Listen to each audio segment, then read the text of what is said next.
Temanya pada pagi hari ini mencintai diri sendiri dalam Islam. Ya, versinya Islam, versi Allah SWT, versi Nabi Muhammad alaihissalam. Menurut Allah, menurut Rasulnya, menurut Islam tuh mencintai diri sendiri itu kayak apa sih? Teman-teman saya sekalian, nih zaman-zaman sekarang nih ibu-ibu nih, orang-orang suka bilangin self love gitu ya, cinta diri gitu. Jadi kita baru bisa mencintai orang lain kalau kita udah cinta sama diri sendiri gitu. Apakah memang sebaiknya orang itu mencintai diri sendiri? Betul, cintai. Silahkan cintai dirimu sendiri. Dan juga memang Islam juga memerintahkan orang untuk cinta sama dirinya sendiri. Makanya haram bunuh diri. Masa diri sendiri dibunuh gitu kan ya? Gak boleh tuh teman-teman saya sekalian gitu, karena memang Islam memerintahkan kita untuk mencintai diri kita sendiri. Bahkan Islam tuh gak bolehin kita untuk menyerah ketika ada seseorang yang mau merampas diri kita, yang mau berbuat jahat sama diri kita. Gak boleh gitu kan. Gak boleh. Kalau ada orang yang mau melukai kita atau apa, kita harus berontak gitu kan. Itu bagian dari kita mencintai diri kita sendiri gitu. Bahkan kalau misalnya nih ada seorang istri yang KDRT dari suaminya, dipukulin, tendang gitu kan ya. Itu teman-teman saya sekalian, dalam Islam itu istri tersebut itu harus berontak, harus cari keselamatan. Jangan sampai biarin. Jangan sampai udah gue mah sabar aja, biarin aja dah. Gak boleh tuh. Kenapa? Sebab bagian dari cinta kepada diri sendiri itu adalah kita tidak diperkenankan membiarkan ketika diri kita berada dalam keadaan yang tidak nyaman. Gak boleh diri jadi samsak tinjunya suami, itu gak boleh, Bu. Ustazah, sabar kan saya berusaha buat jadi istri yang sabar. Bu, itu namanya bukan sabar, namanya maaf bodoh. Emang sabar sama bodoh, Bu, kadang-kadang bedanya tipis ya, Bu ya. Ibu gak boleh jadi orang bodoh, jadi orang sabar iya gitu. Jadi gak boleh kalau misalnya ada orang itu istri tiap hari jadi samsak tinju tuh.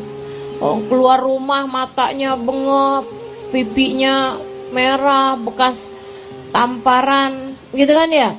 Badannya juga ntar sakit-sakitan gara-gara dijahatin sama siapapun, apalagi sama suaminya. Harus meminta perlindungan. Balik pada keluargamu, balik pada orang tuamu. Udah gak punya orang tua ustazah, balik sama kakak, balik sama tetangga kalau perlu. Kalau perlu laporkan polisi, lapor Polda aja udah gitu ya, Komnas HAM. Itu bagian dari cinta kepada diri sendiri. Akan tapi seperti apa sih sebenarnya Islam itu ngaturin kita cinta sama diri sendiri tuh mesti yang kayak gimana? Yuk kita pelajarin pada siang hari ini, pagi hari ini.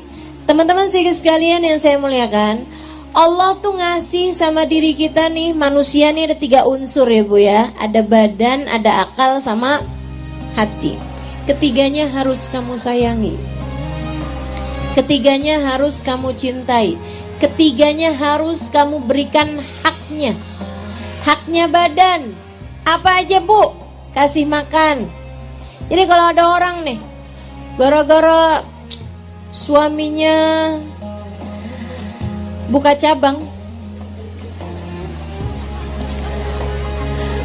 akhirnya dia gak mau makan, akhirnya dia gak mau minum, akhirnya dia gak bisa tidur, akhirnya dia ampe gitu sehari 2 hari. Nah itu namanya gak cinta sama diri sendiri. Ibu-ibu istriku sekalian yang saya muliakan, badan kamu perlu makan. Islam tidak menyarankan orang untuk tidak memberikan haknya. Nabi pernah sangat marah terhadap kawannya Abdullah ibn Rawahah. Jadi Nabi itu waktu awal hijrah ke Madinah, Nabi ada mempersaudarakan orang Mekah sama orang Madinah. Ada seseorang dipersaudarakan sama Abdullah ibn Rawaha. Satu waktu Abdullah ibn Rawaha lagi ke rumahnya temennya ini, Bu ya, di Madinah. Dia ngelihat istrinya temennya itu, Bu, kagak ada auranya di wajahnya, nggak ada cerianya. Istri temennya tuh mukanya kelihatan lungsut, kelihatan kusut, kelihatan suram lah pokoknya gitu ya, kelihatan suram gitu. Pakai daster udah nggak jelas warnanya, mukanya juga nggak ada kelihatan air mukanya gitu, kayak aduh udah nggak keurusan banget gitu. Akhirnya dia nanya sama istri temennya itu, kamu kok kayak gitu amat sih? Padahal kan kamu punya suami, kamu punya anak gitu. Dia bilang, lah saya mah punya suami juga kayak nggak punya suami. Maksud kamu gimana? Suami saya kalau malam ibadah, sholat, kalau siang puasa. Saya sih nggak bisa deketin suami saya. Kalau malam sholat mulu, kalau siang puasa mulu, nggak bisa dideketin dua-duanya. Oh gitu. Tiap hari puasa.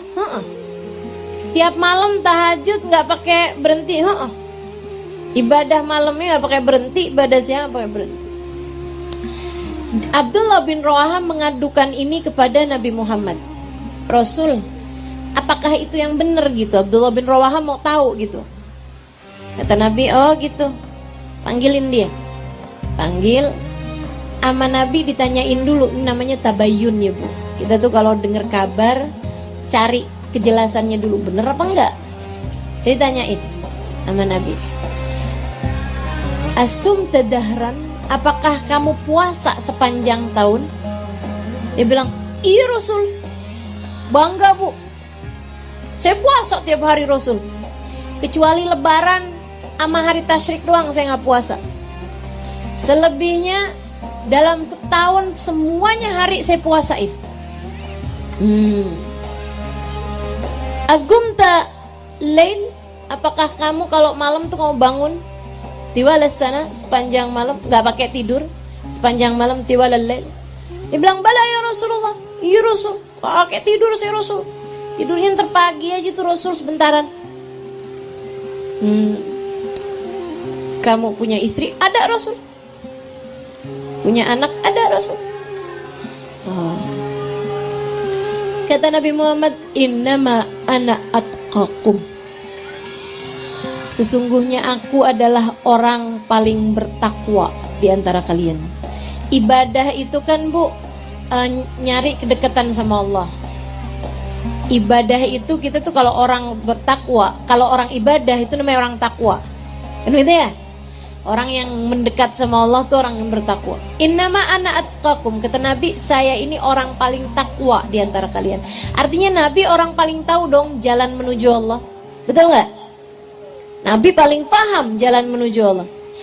Walakinni asumu aftur, akan tetapi saya puasa juga, ada hari yang saya nggak puasa. Walakinni agum wa anam, dan kalau malam saya juga ada bangunnya juga, ada tidurnya juga. Inna li jasadika alaika haq, kamu harus tahu, maksud Nabi nih gini, kalau kamu mau beribadah kepada Allah, mau nyari pahala di sisi Allah, mau nyari deket sama Allah, ikuti cara saya.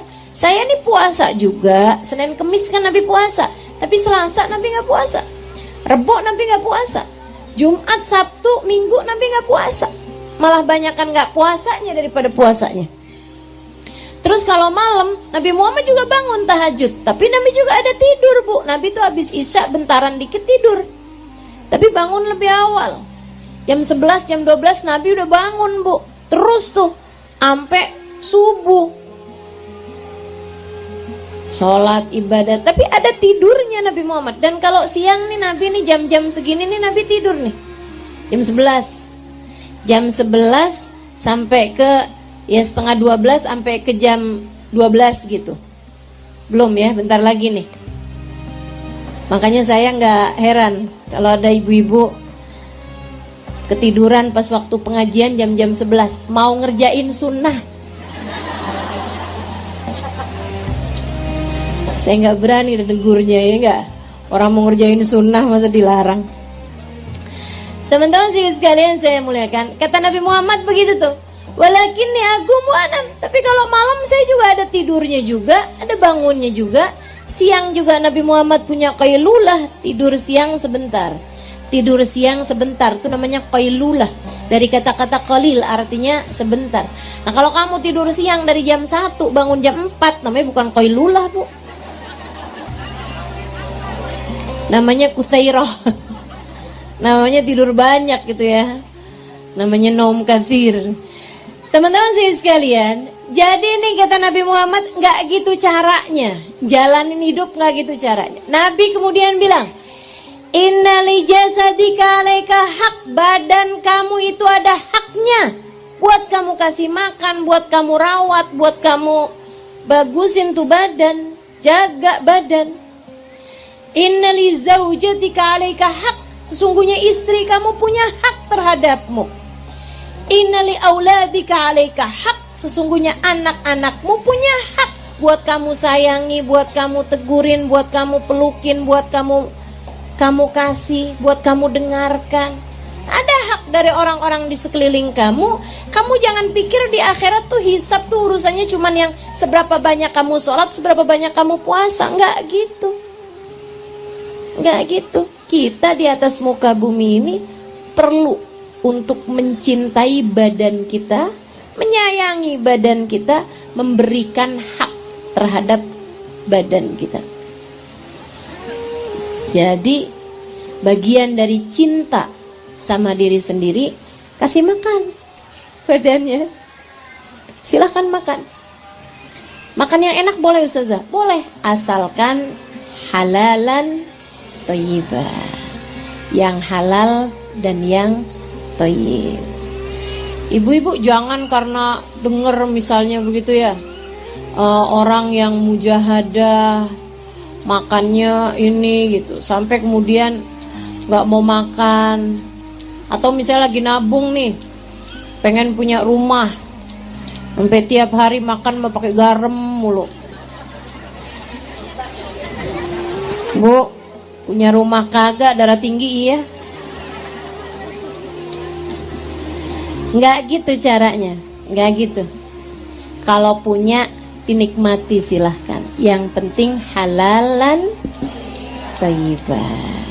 Begitu, ibu sekalian, makanan. Nabi kemudian perintahkan sahabat tadi ini. Kata Nabi Muhammad, kalau gitu kamu cukup puasa sebulan 3 hari. Sebulan, tiap sebulan, kecuali Ramadan tentu saja ya. Sebulan puasa 3 hari. Ya Rasulullah, ini utik fauqa dzalik. Rasul, saya kuat lebih daripada itu. Kata Nabi, dan sum yaumul itsnin wal khamis. Kalau gitu kamu puasa seminggu 2 hari, Senin Kamis. Ya Rasulullah, ini utik fauqa dzalik. Saya kuat lebih daripada itu wahai Rasul. Kata Nabi, dan sum yauman waftur yauman kasaumi Dawud. Kalau gitu berpuasalah seperti puasanya Nabi Dawud. Sehari puasa, sehari enggak, sehari puasa, sehari enggak. Jangan dipuasain sepanjang tahun. Istri kamu nanti merasa enggak punya teman. Baiklah Rasulullah. Jadi dia pun mulai puasa, sehari enggak. Dan dia di akhir-akhir umurnya bilang, udah agak tuaan, dia bilang, ya ampun saya nyesel, kenapa dulu gak ngambil aja sebulan 3 hari aja. Karena ternyata pas sudah tua-tuaan gini saya berat ngerjain sehari puasa, sehari enggak. Andai saya ikut apa yang diperintahkan Nabi Muhammad, gak usah pakai tawar-tawaran, tentu jauh lebih mudah jalanin kehidupan. Gitu. Nabi itu udah yang tahu yang terbaik lah gitu. Jadi badan kita juga, cintai badanmu, kasih makan. Ya, kasih makan. Teman-teman sekalian, tapi Bagian dari mencintai badan, segala-gala ada batasannya. Bu, ada batasannya. Jangan kemudian mari kita cintai diri kita, makan semuanya. Bakso pedes-pedes dimakan, habis itu sakit perut. Itu namanya nggak sayang sama diri. Kalau udah tahu dia punya sakit lambung, nggak cocok sama cabe, ya Bu ya? Ya kalau gitu mesti jaga-jaga diri. Sayangi dirimu, kasih yang bener, kasih yang bagus. Ibu aja kalau misalnya sayang sama anak, kan kepengennya kan ngasih yang terbaik ya Bu sama anak ibu kan. Mas suami kan juga kayak begitu. Jadi bagian dari cinta sama diri adalah tidak berlebih-lebihan. Ikut apa kata Nabi? Kata Nabi Muhammad terhadap urusan makanan nih Bu nih, nahnu qaumun la na'kul hatta naju' wa idza akalna la nashba. Kami adalah orang-orang yang gak makan kecuali sesudah lapar, dan kalau makan berhenti sebelum kenyang. Kamu cinta sama diri sendiri begitu ya? Ikutin apa yang jadi aturannya Nabi. Jangan kenyang-kenyang masih aja terus aja tuh. Waduh, bener-bener ya. Bagian dari gak cinta sama diri sendiri. Jagain badannya biar sehat. Karena kita nih ibu-ibu sekalian, nih Bu, kenapa orang zaman dulu kayaknya lebih sehat-sehat deh daripada orang zaman sekarang? Ya kan ya? Orang zaman sekarang bener tuh, banyakan mecin, banyakan instan, banyakan gula, banyakan segala macam. Orang dulu-dulu tuh makanannya jauh lebih sehat. Ya Bu ya?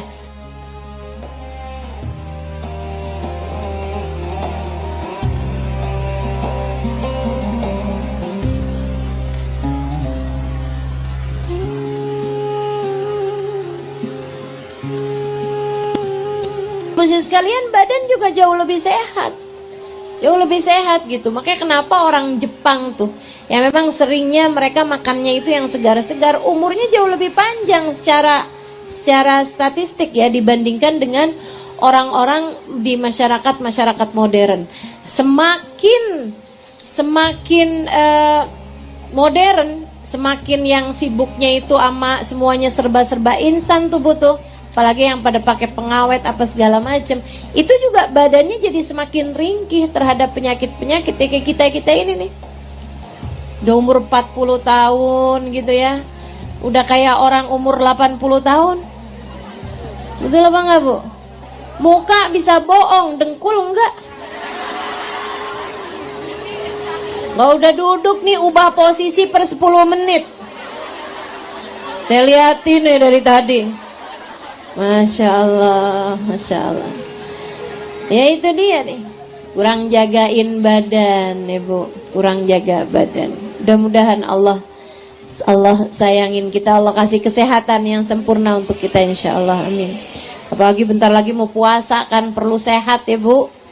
Kalau kita sehat kan ngerjain ibadahnya enak. Jaga badan dengan jaga kesehatan. Sehingga sekalian termasuk bagian cinta sama badan, dimandiin Bu. Jangan sampai berapa hari gak mandi, gak pernah sisiran, rambut awut-awutan, gigi gak disikat. Ya Allah, ya Allah.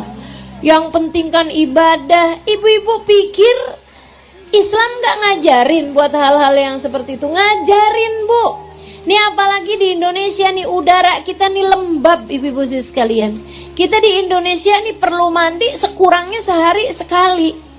Nih Bu, kalau di negeri luar sana tuh Bu tuh, apalagi di agak kesanaan ya, kayak Arab gitu kan, kayak ke benua-benua kayak ke Turki gitu, ke Eropa apa segala macem tuh, itu udaranya Bu banyak kan kering, mereka itu kering. Saya pertama waktu awal-awal tinggal di Hadramut, heran banget dan ngeliat orang jual kerupuk di bentang aja Bu begitu.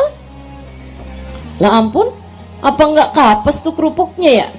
Apa enggak layu gitu kerupuknya? Ternyata enggak Bu, sampai 3 hari ditaruh geletakin gitu aja enggak akan layu. Ya, orang jualan kerupuk tuh kayak orang jualan jualan sayur gitu, ditaruh begitu aja di bawah, nggak ditoplesin gitu. Kita kan kalau kayak begitu tinggal 2 jam 3 jam udah melempem kan. Itu nggak di sana. Kenapa? Udaranya nggak mengandung air. Udaranya nggak ngandung air. Jadi ini panas tapi nggak keringetan. Panas tapi nggak keringetan karena nggak lembab. Artinya orang kalau nggak mandi nggak bau, Bu. Karena ternyata yang bikin bau itu adalah keringat, ibu-ibu saudariku sekalian. Segitunya aja di negeri Arab tuh, ibu-ibu saudariku sekalian. Saya tinggal lama di sana. Nggak jadi TKW ya, Bu ya, maaf. Belajar dan ngajar di sana gitu. Hampir 5 tahun saya tinggal di sana. Bu, kalau lagi musim dingin itu bisa sampai 7-8 derajat Celcius. Dingin banget kalau lagi dingin. Kalau lagi panas bisa 55 derajat Celcius. Panas kalau lagi panas, dingin kalau lagi dingin, Masya Allah. Tapi tuh sama panas sama dingin ya badan tetap aja nggak keringetan. Nggak keringetan, sampai kangen gitu punya keringet. Nggak keringetan. Ibu-ibu sih sekalian saya muliakan. Nah itu tuh orang tuh kalau nggak mandi misalnya sampai 2 minggu 3 minggu aja nggak bau, Bu, karena emang nggak keringetan. Cuman yang nggak betah aja, ya kan? Segitunya Nabi Muhammad bilang, liyamur sab'ata alyam falyattaqillah falyamus sujat sada ahadikumul ma. Kata Nabi Muhammad, berlalu 7 hari kamu mesti takwa sama Allah, badan kamu mesti kamu guyur pakai air. Seminggu orang Arab nggak keringetan. Kalau orang Indonesia, Bu, kalau Nabi ini ngomongnya sama orang Indonesia, sehari sekali mesti mandi dah. Karena kita punya badan keringetan ya, Bu ya. Dan kita ini bukan orang-orang mulia, bukan Nabi Muhammad. Nabi Muhammad tuh, Bu, kalau keringetan bau misik. Ibu bau karbit.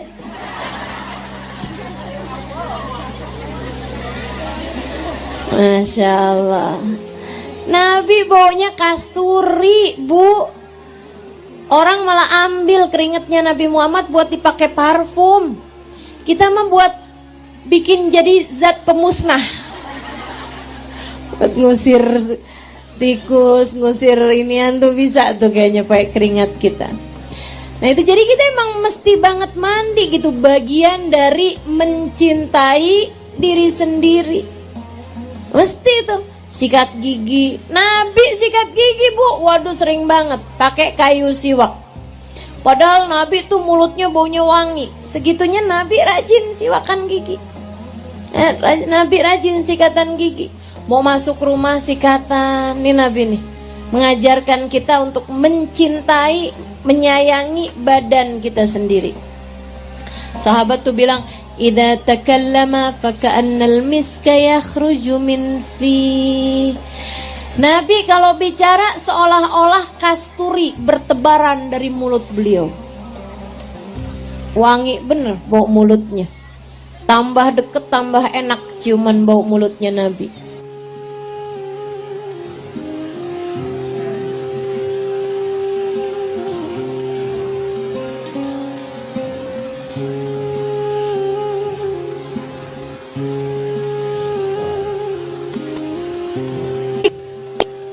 Ustazah, ya Allah, ya Allah,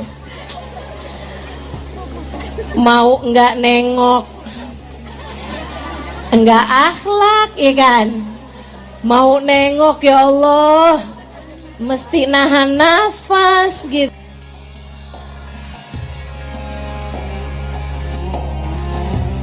Pertahanan nafas itu kan nggak banyak ya, Bu ya. Luar biasa. Nah ini mesti banget nih kita itu buat sayang sama diri sendiri dengan kita rawat badan. Rawat badan. Cinta sama diri sendiri, pakailah baju yang bagus. Gitu. Bu, ada orang-orang nih punya baju bagus-bagus nih, yang dipakai daster udah robek itu mulu. Kayaknya ada nih orang-orangnya nih. Ustazah enak, ustazah adem. Adem yang make, Bu, gerah yang lihat.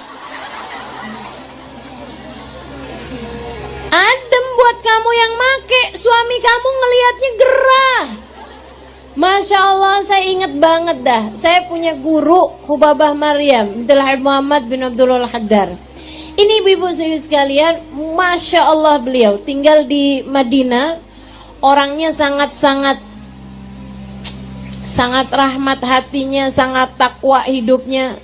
Salah satu dari wanita-wanita solehah, salah satu dari orang yang paling berpengaruh dalam kehidupan saya. Salah satu dari orang-orang berpengaruh dalam kehidupan saya, mengubah mindset saya dalam banyak hal.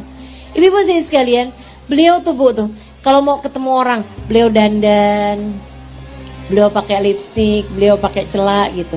Saya awal-awal pulang dari Hadramut dulu, itu saya kalau ngajar nggak pernah dandan saya. Ya udah gitu aja. Saya pakai lipstik nggak pernah gitu waktu itu. Waktu pakai lipstik itu pas acara nikahan aja, habis itu udah gitu kan. Nggak pernah juga pakai lipstik gitu. Habis gitu datanglah Hubabah Maryam dari Madinah. Saya diminta untuk jadi translator beliau, jadi penterjemah beliau. Karena beliau nggak bisa bahasa Indonesia, orang Indonesia nggak bisa bahasa Arab. Biasanya orang Indonesia tuh tahu bahasa Arab tuh cuman 3. Ana, ente, fulus. Jadi tuh Baba minta saya terjemahin. Saya kawankan beliau tuh Bu tuh, dakwah gitu ya. Beliau tuh setiap kali mau beliau kalau di luar itu pakai cadar. Kayak saya ya, kayak beberapa orang juga kan kalau di luar pakai cadar. Tapi kalau udah ketemu sama perempuan nih, buka cadarnya kayak sekarang nih. Biar kenapa? Biar kita saling tatap, ada sirrun nadrah, ada keindahan dari saling bertatap muka. Gitu kan? Jangan mau pakai cadar di hadapan, terutama di hadapan guru-guru kita. Kamu nggak dapat nadrah dari gurunya. Gurunya juga nggak lihat siapa dia nih, mukanya kayak gimana gitu. Sayang, saya nggak pernah mau pakai cadar di hadapan guru-guru saya. Ngapain? Enak dong saya diliatin. Siapa tahu ntar di akhirat dikenalin kan, disyafaatin. Gitu. Teman-teman sih sekalian, beliau itu ngajarin saya liatin beliau tiap kali mau turun majelis tuh, beliau benahin bedaknya, beliau rapiin jilbabnya, beliau pakai lipstik, pakai celak gitu kan. Terus saya tanyain gitu, kenapa gitu Hubabah? Kata Hubabah gini, Halimah, ilmu itu berat. Ilmu itu berat, nak. Jangan kamu tambahin beratnya orang nerima ilmu dengan ngelihat muka kamu yang kelihatan kayak sakit, kelihatan kayak nggak menyenangkan dilihat gitu. Kayak karena kalau misalnya nggak berhias, nggak ini itu kan, jangan-jangan ustadzah sakit nih. Ustadzahnya kayaknya kesian banget nih. Ustadzahnya kayaknya lagi kepikiran urusan rumah tangga nih. Akhirnya jadinya nggak didengerin. Akhirnya jadi yang disampaikan susah masuknya gitu. Makanya sampai-sampai kata Hubabah, kan Imam Syafi'i bilang mentabrihu zada aqluh. Siapa yang wangi dirinya maka akan tambah kecerdasannya. Itu bagian dari kita mencintai diri sendiri, Bu. Berwangi-wangi, bercantik-cantik, berhias-hias selagi pada tempatnya. Nih Hubabah nih bilang nih, saya tuh heran sama orang negeri kamu nih Halimah. Kenapa gitu Hubabah? Kalau kondangan pada cantik-cantik, pada wangi-wangi. Tapi kalau di rumahnya, padahal kan kondangan ada laki-laki yang bukan mahram. Kondangan kan ada orang-orang lain gitu kan. Maksudnya ada orang-orang yang bukan mahram kita gitu. Yang sebaiknya perempuan malah justru jangan berhias di hadapan laki-laki yang lain. Malah hias-hiasan semuanya, pada cakep-cakep semuanya. Giliran di rumah sama suaminya yang halal, ya Allah, Halimah, tuh perempuan-perempuan di negeri kamu pada kayak jin. Saya bilang, emang Hubabah pernah lihat jin? Enggak dandan gitu. Tuh ada tuh perempuan-perempuan tuh kayak begitu. Kalau di luar cantik-cantik, giliran di rumah Bu, suami ketemu sama dia berasa kayak dalam adegan film horor. Buka pintu mau masuk istrinya, rambutnya nggak disisir.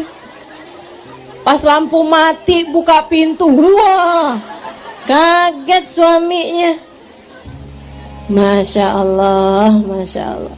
Nggak gitu caranya. Cintai dirimu, cintai dirimu. Islam memerintahkan untuk itu. Dalam artian jaga badan, makan yang benar, begitu kan ya? Makan yang enak, tapi juga yang bergizi, gitu. Sayangi badanmu dengan cara pakai baju yang benar, pakai baju yang bagus gitu. Ibu-ibu sekalian, ini saya kasih tahu, Islam bahkan melarangmu untuk pakai baju robek yang gak dijahit. Islam larang pakai baju robek yang gak dijahit. Kalau kamu mau tetap pakainya, jahit dulu, jangan robek-robek dipakai.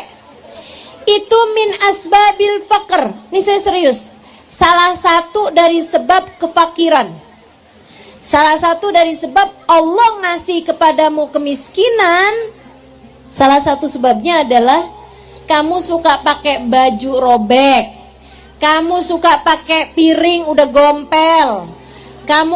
Kamu pakai sisir yang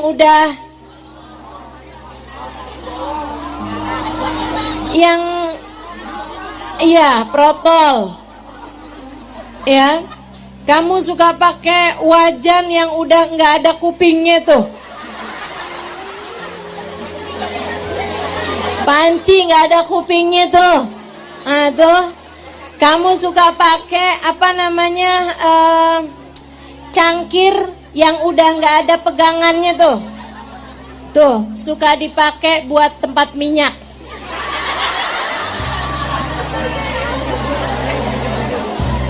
Habisnya sayang-sayang Ustazah, katanya gitu. Teman-teman sekalian saya muliakan, itu Bu perkara-perkara kecil, tapi saya baca kalau nggak salah dalam Sulamut Taufik atau ada ta'lim, pokoknya salah satu dari kitab itu ya Bu ya.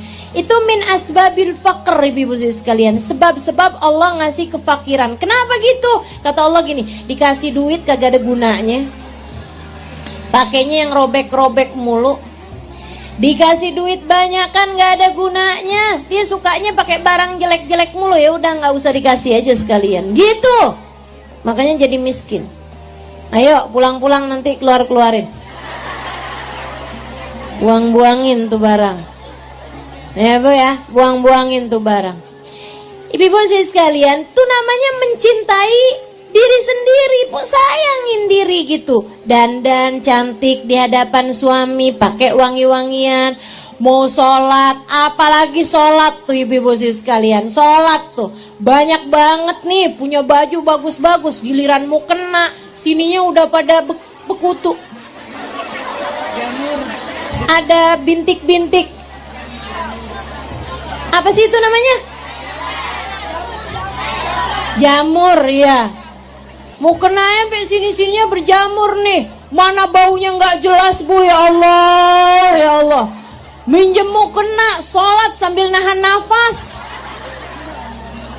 Pernah nggak kayak begitu? Innalillahi wa inna ilaihi rajiun. Kamu nggak sayang sama diri sendiri? Sayangi diri sendiri.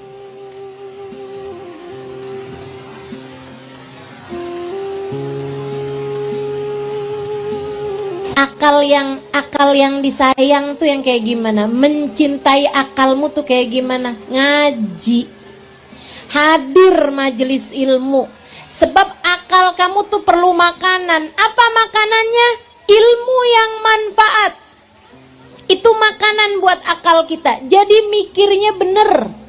Orang kalau suka dengerin kajian-kajian dari ulama-ulama yang memiliki sanad keilmuan bersambung dengan baginda Nabi besar Muhammad sallallahu alaihi wasallam, cara berpikirnya bener, cara mikirnya bener, ngadepin anak ngerti kayak gimana, ngadepin suami ngerti kayak gimana. Kenapa gitu? Akalnya bagus. Ibu-ibu sekalian, ada seorang perempuan jadi mithali, jadi teladan gitu. Kayak semua orang tuh sayang aja bawaan sama dia gitu. Suaminya sayang banget sama dia, anak-anaknya sayang banget sama dia. Kayak jadi surga buat semua orang. Satu waktu ditanyain, dia bilang, Bu, udah tua nih, umur 60-an tahun. Saya lihatnya di internet ya, wawancaranya dia ini. Dia bilang, Bu, ibu tuh sama suami ibu gak pernah marah. Istrinya bilang gitu, dia bilang, dulunya sih pernah marah, sekarang udah hampir nggak pernah gitu. Tapi dulu pernah marah. Terus kalau suami ibu marah, ibu gimana? Dengerin nih, luar biasa nih. Ini otak tuh kalau bercahaya tuh Bu, kalau disayang-sayang, bener mikirnya. Dia bilang gini, saya kalau suami saya marah, saya dengerin, saya senyumin, saya kesian sama dia. Hebat kan? Hebat banget gak cara mikirnya? Kesian, kenapa Bu? Dia lagi marahin ibu, kok ibu malah kesian sama dia? Ya kan orang marah-marah capek. Akalnya nih dulu bercahaya banget. Orang marah-marah capek apa gak Bu? Capek. Dia bilang kesian, jadi saya liatin, saya dengerin. Kesiannya nih suami saya. Terus gimana? Kan dia nyakitin, kata-katanya kan nyakitin. Kalau orang lagi marah kan kata-katanya nyakitin. Kamu memang dasar begini bukan begitu tuh. Dia bilang, iya saya dengerin tapi saya nggak percaya. Katanya nyakitin kan, kamu tersakiti apa enggak? Enggak, dia bilang soalnya saya nggak percaya. Suami saya, kata Nabi Muhammad, lagi dikuasain setan. Orang tuh kalau lagi marah Bu dikuasain setan. Ya. Makanya Nabi Muhammad bilang, innal ghadab minasyaitan, syaitan minan nar, urid fir nar ilal ma' fa idza ghadiba ahadukum falyatawadda. Kata Nabi, kemarahan tuh dari setan. Setan tuh terbuat dari api. Maka kalau seorang di antara kalian marah, hendaklah pergi wudu. Suruh wudu orang kalau lagi marah. Nama Nabi disuruh pergi wudu biar adem. Kalau wudu enggak mempan juga kamu lagi marah, wudu, Bu. Kalau wudu enggak mempan juga mandi. Kalau mandi ibu berasa gak mempan juga, berendam aja dulu Bu. Masuk bak berendam aja gitu. Kalau lagi marah ya, hilang, subhanallah hilang. Hilang marah ibu. Seenggaknya itu emosi mampu terkendalikan. Jadi dia bilang kalau suami saya lagi marah, kalau dia ngomong sesuatu hal yang kasar, yang kotor, yang jahat-jahat gitu, saya dengerin tapi saya gak percaya. Kenapa gitu? Karena saya lebih percayaan sama Nabi Muhammad. Nabi Muhammad bilang tuh orang kalau lagi marah dikuasain sama setan. Jadi ini yang lagi ngomong setan dia, mana mau saya percaya. Cakep tuh cara berpikirnya. Namanya akal sehat. Ibu-ibu sekalian. Tuh namanya akal sehat tuh bisa begitu. Nah itu bisa didapat ilmu kayak begitu tuh karena dia hadir majelis. Karena dia mendengarkan kajian-kajian gitu. Dia bilang nanti kalau suami saya udah selesai marahnya, saya tinggalin ke dapur. Ngapain? Bukan ngasah pisau Bu. Bukan. Dia bilang saya bikinin teh, saya bikinin minuman kesukaan dia, saya siapin makanan-makanan manis kesukaan dia gitu.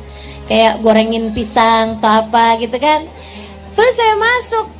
Kenapa kamu kayak begitu? Ya abis marah-marah capek kesian. Hebat banget deh ini orang mikirnya. Terus dia bilang saya suguhin itu makanan, terus saya ceritain apa aja gitu yang gak ada kaitan sama kemarahannya. Saya ceritain hal-hal lucu-lucu apa gitu. Tadi saya ketemu sama Ustazah Halimah. Gak ada kaitan gitu sama kemarahannya itu. Tadi aduh kemarin ada orang cerita tuh lucu banget. Ada aja gitu yang diceritain gitu yang untuk bikin suaminya jadi ini gitu. Terus biasanya suami kamu ngapain? Dia akan liatin saya, terus habis itu dia minum, dia ini, lama-lama dia ngomong kayak gini. Maaf ya, tadi saya habis marah sama kamu, maafin saya. Ini saya bayangin nih kalau itu kena sama kita-kita. Bakal jawabnya kayak gimana?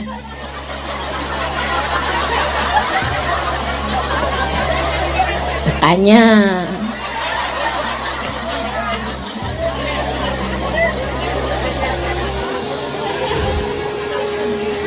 gitu kan? Tuh kan? Misal kan? Misal emang selalu datang belakangan. Kalau di awal namanya pendaftaran. Teman-teman sih sekalian, enggak gitu. Dia bilang nanti tuh suami saya akan minta maaf, suami saya akan ngomong, saya tuh tadi ngomong kayak gitu tuh nggak beneran. Dia bilang saat itu saya percaya. Saat itu saya percaya. Saya akan bilang sama dia, nggak apa-apa, saya tahu kok. Gitu. Kamu emang nggak kayak gitu, saya tahu kok. Subhanallah. Enak gak pisang gorengnya? Udah tuh lewat. Ini ibu-ibu akal bercahaya namanya. Akal yang bercahaya. Kamu cintai dirimu dengan belajar. Belajar ngadepin anak kamu pelajarin, ngadepin suami kamu pelajarin.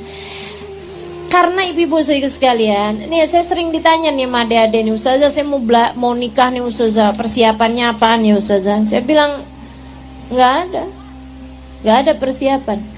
Persiapan menuju hari pernikahan tuh nggak ada. Orang nikah tuh hidup baru menurut saya ya. Orang nikah tuh hidup baru, Bu. Dipersiapin kayak gimana nggak akan sama kehidupan pernikahan tuh. Mau dibekelin dengan ilmu kayak apapun tuh nggak sama. Hidup baru kok. Kita udah siap nih ngadepin suami yang pelit. Dapatnya suami malah nggak pelit. Tapi gampang tertarik sama perempuan orang, misal gitu, sama perempuan lain. Ada aja ibu ya, yang kita persiapin apa, dapatnya yang mana gitu kan. Emang kehidupan mah kayak begitu gitu. Jadi kalau saya ditanya, Ustazah persiapannya apa nih, saya mau nikah gitu, saya bilang kamu gak usah persiapan apa-apa. Secara inian ya, secara mental gitu kan. Kamu hanya perlu satu hal aja. Karena yang namanya nikah tuh kehidupan yang baru. Sama kayak anak tuh, anak kecil lahir di atas muka bumi gitu kan. Ia punya kehidupan yang baru, gak sama sama kehidupan di dalam rahim ibunya gitu. Dia cuma perlu satu aja. Apa itu? Jangan berhenti belajar. Jangan berhenti belajar. Pelajari suami kamu. Oh, suami saya kalau saya begini dia gak senang. Ya udah saya tinggalin gitu. Masa ada orang deh. Dulu zaman saya masih kadang suka kalau ada telepon rumah kan mau nggak mau diangkat tuh Bu. Kalau sekarang sih alhamdulillah telepon kan adanya di tangan ya Bu ya, di HP ya Bu ya. Saya nggak ngangkat tuh kalau telepon nomor yang saya nggak kenal. Jadi ibu-ibu nggak usah dah telepon saya. Nggak saya angkat. Dulu zaman saya ngangkat telepon gitu kan. Terus orang nanya kayak begini, Ustazah gimana cara saya ngadepin suami saya? Gimana saya tahu suami kamu? Kalau kamu nanya sama saya gimana cara saya ngadepin suami saya tahu dia suami saya. Saya tanya sama dia, kamu udah berapa lama nih? 20 tahun. Nah belajar apa aja tuh? Bisa-bisanya kawin 20 tahun. Tuh Bu kalau orang belajar 20 tahun tuh Bu udah jadi profesor.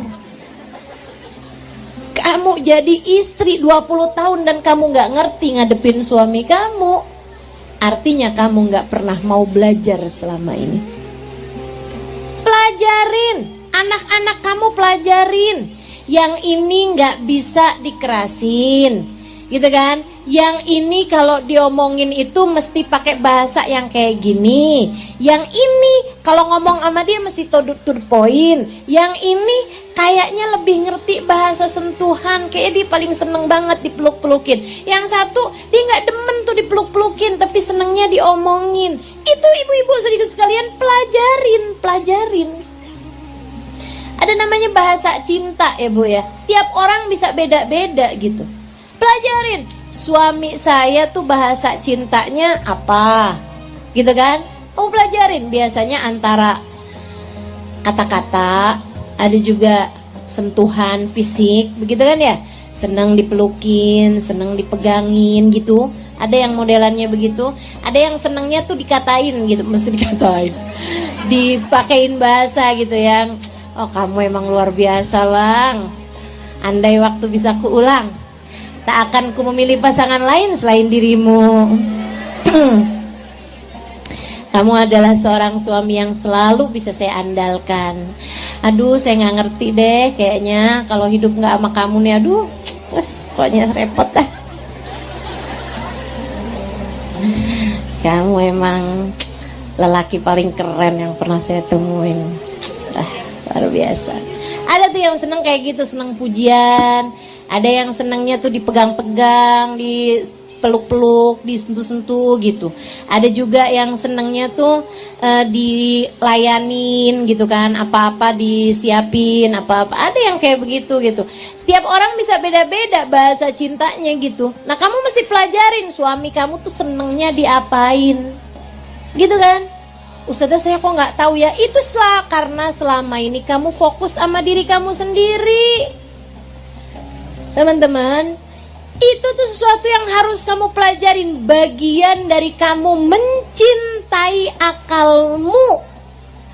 Pelajari ilmu yang bermanfaat bagimu.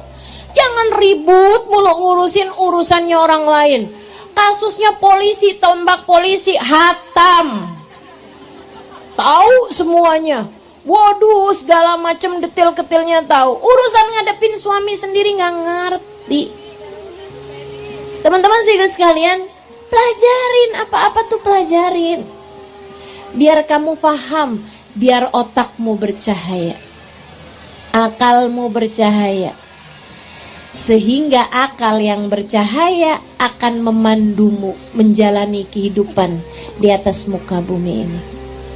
Gitu teman-teman sekalian, bagian dari cinta diri. Ya, nah yang terakhir bagian dari cinta diri adalah cintai, sayangi hatimu. Hati ini sayangi. Gimana caranya sayangin hati? Tinggalin dosa, deketin Allah, deketi kekasih Allah Nabi besar Muhammad sallallahu alaihi wasallam. 3 hal itu ibu-ibu sekalian. Kalau kamu kerjain, kamu namanya orang yang menyayangi hatimu. Tinggalin dosa. Kenapa Ustaz? Apa kaitannya tinggalin dosa sama menyayangi hati? Nabi Muhammad bilang, "Idza adnabal 'abd nakat fi qalbihi nuqtah sauda.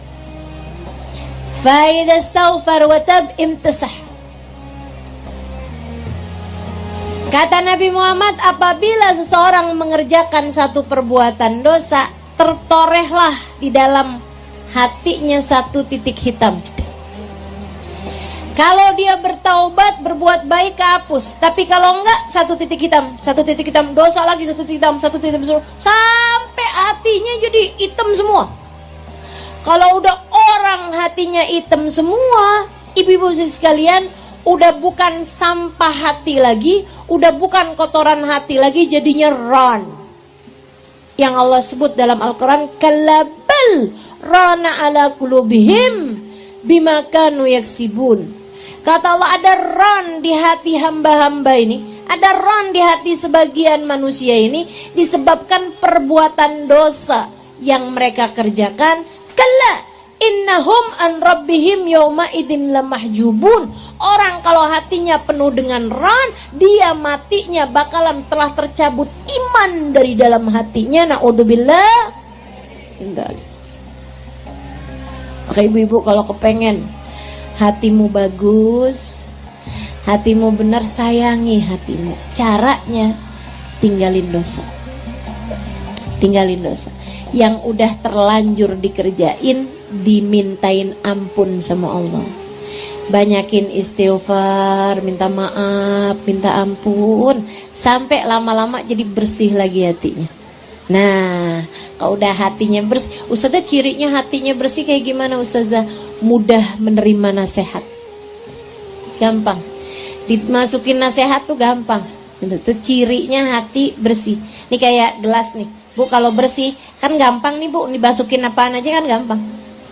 Tapi kalau kotor nih gelasnya nih, kotor gelasnya nih, gelasnya udah ada macem-macem nih, dimasukin kopi rasanya beda, dimasukin teh rasanya beda, emang dalamnya udah macem-macem. Demikian pula dengan hati. Hati yang bersih mudah menerima nasihat, gampang terasa, hatinya tuh gampang terasa. Dimasukin apa aja nggak campur-campur hatinya.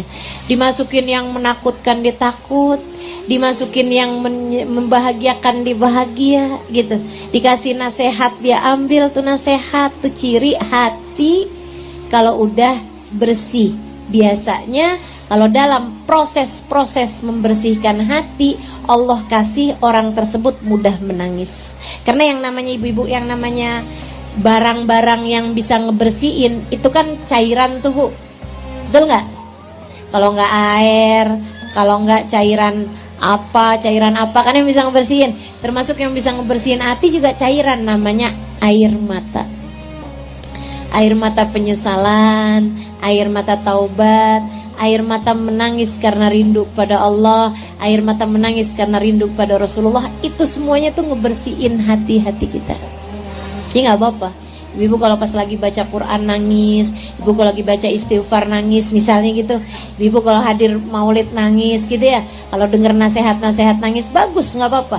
Itu ngebersihin hati-hati kita. Deketi Allah, ibu-ibu sekalian, karena Allah itulah yang mengatur kehidupan kita. Bahkan hati kita berada dalam kendali Allah Subhanahu wa ta'ala. Deketin ibadah yang benar, sayangi Allah, cintai Allah, tahu bahwa apapun terjadi semuanya dengan kehendak Allah. Gitu kan? Kejadian apa aja emang udah Allah tentuin tuh kayak begitu, ya udah kita mesti sabar aja, kan gitu kan. Nah tuh kayak gitu tuh ibu-ibu sekalian, gitu ya. Kita belajar untuk mendekati Allah Subhanahu wa ta'ala sampai menjadi tak berjarak. Allahnya selalu ada di hati kita. Hal terakhir, kalau kamu mau mencintai atau menyayangi hatimu, sayangi dirimu dengan cara sayangi hatimu. Sayangi hatimu. Hal terindah kalau kamu menyayangi hatimu, sayangi Nabi besar Muhammad. Sebab Nabi Muhammad yang bisa memberi syafaat, memberi pertolongan, membuat hidupmu tak pernah merasa sendirian. Nabi itu, Bu, ada saya punya ponakan, orang yang dekat sama saya. Dia bilang gitu, ya Allah, nyari dalam hidup, nyari cinta, nyari ini, nyari kesenangan, nyari apa, masih terus nyari sampai kenal Nabi Muhammad. Begitu kenal Nabi Muhammad, tahu bahwa beliau adalah yang paling mengerti kita umatnya. Nabi paling ngerti sama kita. Jadi kalau dekat sama Nabi Muhammad enak. Kalau dekat sama Nabi Muhammad enak. Makanya sama Nabi itu kita dikasih senjata, Bu. Senjatanya apa? Salawat. Apa aja, katanya Sayyid Muhammad bin Alwi bin Abbas Al-Maliki, apa aja, nggak ada permasalahan di atas muka bumi ini yang tidak bisa diselesaikan dengan salawat. Kenapa gitu? Karena di saat kamu banyak baca salawat, Nabinya kenal. Di saat Nabi Muhammad kenal, nanti yang mintain hajatmu bukan kamu lagi, tapi Nabi Muhammad. Kau dan Nabi yang menengadahkan tangan untukmu, gak akan ada yang gak diijabah sama Allah. Jadi kamu lagi apa aja dalam hidup kamu, lagi kesel, lagi marah, lagi sumpek, lagi kecewa, lagi gundah, gulana, galau, segala macam deh perasaan-perasaan yang gak enak, banyakin baca salawat. Kamu lagi ngerasa punya banyak dosa, kamu lagi ketakutan, kamu lagi kayak gimana pun rasanya, deketin Nabi Muhammad. Bahkan kamu lagi seneng, kamu lagi ngerasa bahagia, kamu lagi merasa dicinta sama suamimu, sama anak-anakmu, tapi kamu takut kehilangan hal-hal yang seperti itu, banyakin baca salawat, ibu-ibu sekalian. Sebab dengan baca salawat, Nabi ketika ada orang bilang, ya Rasulullah, aku banyak bersalawat padamu, Nabi Muhammad mengatakan, idzan tukfahammuk kutufar dambuk. Kalau kamu banyak baca salawatnya, semua susahmu akan hilang, semua dosamu akan diampuni oleh Allah. Gitu ya. Tuh caranya mencintai diri sendiri menurut Allah, mencintai diri sendiri menurut Islam. Bukan yang kayak katanya orang-orang, cintai diri sendiri Di saat naksir sama suami orang, ya udah diikutin. Saya kan cinta sama diri saya sendiri, hati saya cinta sama dia, udah tuh. Kemana cinta membawaku, aku akan mengikutinya. Lah. Habis itu didamprat sama istrinya, mau ngomong apa kamu? Mau ngomong cinta diri sendiri?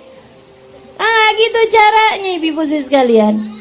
Cinta diri sendiri seharusnya membawa kita kepada kebahagiaan hidup dunia hingga akhirat. Kalau kamu cinta sama diri sendiri, sayang sama diri sendiri, pastikan dirimu selalu berada dalam keadaan nyaman, mau di dunia sampai akhirat. Insya Allah. Rabbana zalamna anfusana wa illam taghfir lana wa tarhamna lanakunanna minal khasirin. Rabbana atina fid dunya hasanah fil akhirati hasanah wa qina adzabannar. Da'wahum fi subhanakallahumma wa tahiyyatuhum fiha salam. Akhiru da'wana anil hamdulillahi rabbil alamin.